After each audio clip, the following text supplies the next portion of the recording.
Chers frères et sœurs, c'est ainsi que les disciples et ceux qui ont été témoins de la scène ont compris l'action de Jésus, compris comme une purification du temple. Ce qui est assez étonnant, c'est que justement personne ne conteste finalement le geste qu'il fait, fondamentalement, ce geste violent, parce qu'on savait bien que cette présence des vendeurs, des changeurs dans le temple était anormale, et était vue ainsi par de nombreux juifs qui fréquentaient le temple. Mais on lui demande d'en dire un peu plus. Quel signe fais-tu ? On conçoit tout à fait à cette époque qu'un homme puisse faire un geste prophétique, mais de quel droit ? Au nom de qui ? Et la réponse de Jésus chamboule tout. Détruisez ce temple et en 3 jours je le relèverai. C'est-à-dire ce que les disciples comprennent n'est pas vraiment ce que Jésus veut faire. Il ne s'agit pas d'une purification du temple au sens d'une restauration, un appel aux consciences, à se retourner vers le vrai Dieu avec de bonnes dispositions dans un esprit contrit.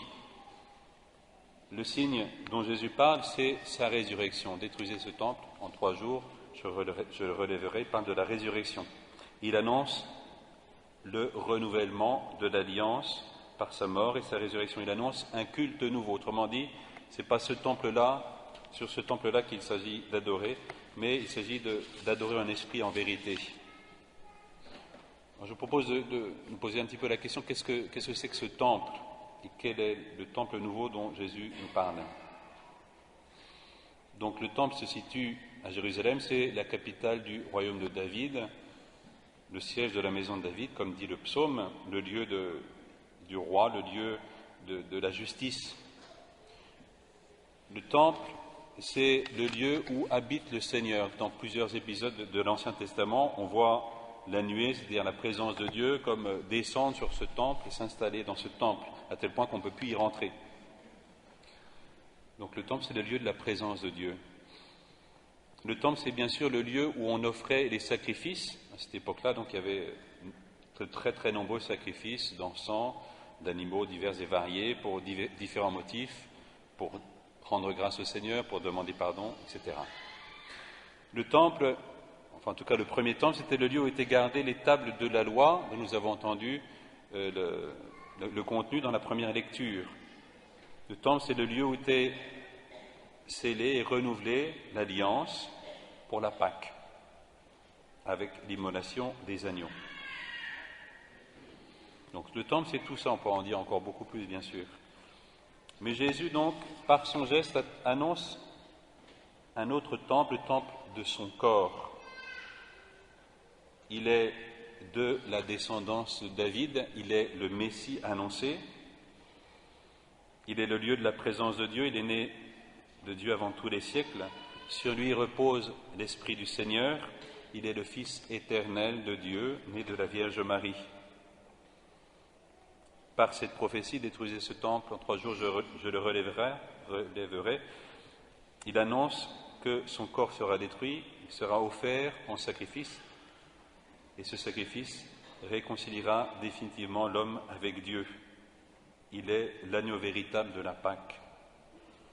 En son corps est offert, se scelle l'alliance nouvelle et éternelle, comme nous disons dans chaque Eucharistie. Ce Jésus, c'est celui-là même que nous recevons dans chaque Eucharistie, vrai Dieu et vrai homme. Dans chaque Eucharistie, nous revivons ce sacrifice, sa mort et sa résurrection, dans l'attente de sa venue. Dans chaque Eucharistie, nous célébrons, nous renouvelons l'alliance en attendant sa venue dans la gloire. Tout le culte chrétien, toute prière chrétienne passe par Jésus le Christ, notre Seigneur.